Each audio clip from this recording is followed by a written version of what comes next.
आषाढ गुप्त नवरात्री चालू आहेत, करा हे उपाय. नंबर 1, गुप्त नवरात्रीच्या दरम्यान देवी दुर्गाला मेकअपच्या वस्तू अर्पण कराव्यात, ज्यामध्ये लाल चुनरी, लाल बिंदी आणि लाल आरसा याचा समावेश असावा. नंबर 2, गुप्त नवरात्रीमध्ये दररोज लाल रंगाची फुले जसे की लाल कण्हेरची फुले देवी दुर्गाला अर्पण करावे. यामुळे देवी दुर्गा प्रसन्न होते आणि व्यक्तीचे भाग्य बदलते. नंबर 3, ज्योतिषांच्या मते गुप्त नवरात्रीच्या कोणत्याही दिवशी मुलीला अन्नदान करावे. मुलीला देवीचे रूप मानले जाते आणि ह्यामुळे माता दुर्गा प्रसन्न होते. नंबर 4, आरतीच्या वेळी कापूरमध्ये लवंग टाका आणि माता दुर्गेची आरती करा. असे केल्याने माता दुर्गा प्रसन्न होते असे मानले जाते. ह्यामुळे घरात सकारात्मक ऊर्जा येते, आर्थिक स्थिती सुधारते आणि सर्व त्रासांपासून मुक्ती मिळते. नंबर 5, नवरात्रीचे व्रत केल्याने सुख मिळते, शांती मिळते, समृद्धी मिळते.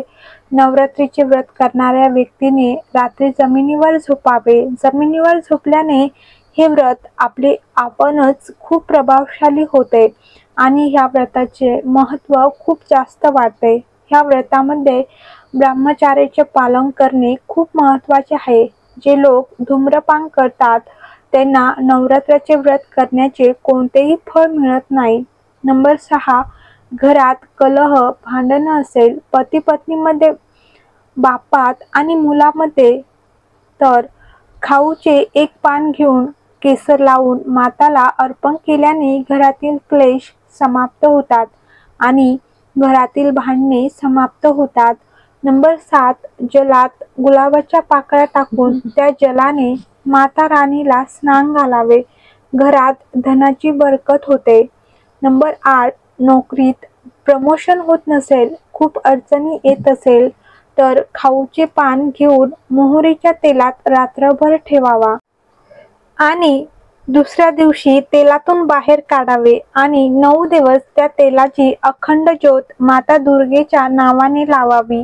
नोकरीमध्ये, प्रमोशनमध्ये जे बेरोजगार आहेत, ज्यांना काम मिळत नाही आहेत, त्यांना काम मिळेल माता भगवतीच्या कृपेने. नंबर 9, आषाढ महिन्यामध्ये माता देवीला पूजन करणे सोडू नये. एक भुक्ता व्रत करावे, म्हणजेच एक वेळेस जेवण करावे. सूर्यास्तानंतर माता भवानीची आरती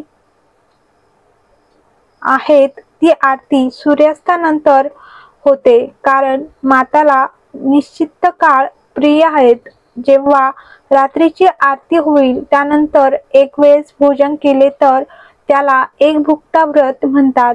देवी माता प्रसन्न होते आणि दिवसभर फलहार घ्यावा आणि रात्री एक भुक्ता व्रत करावे. एक वेळेस ही व्रत केल्याने माता खूप प्रसन्न होते.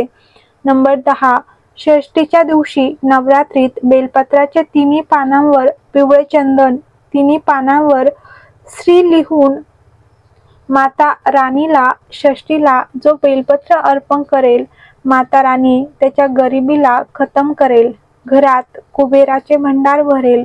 ही खूप मोठी महिमा आहेत. नंबर 11, नवरात्रीच्या रात्री माता राणीचे जागरण केल्याने प्रसन्न होते.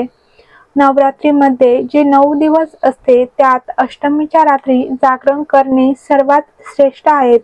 अष्टमीच्या दिवशी लोकांसाठी भंडारा करावा.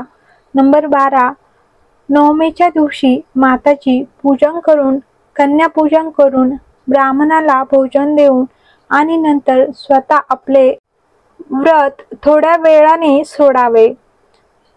तर तुम्हाला व्हिडिओ आवडला असेल तर लाईक करा, कमेंट करा आणि चॅनलवर नवीन असाल तर सबस्क्राईब करा.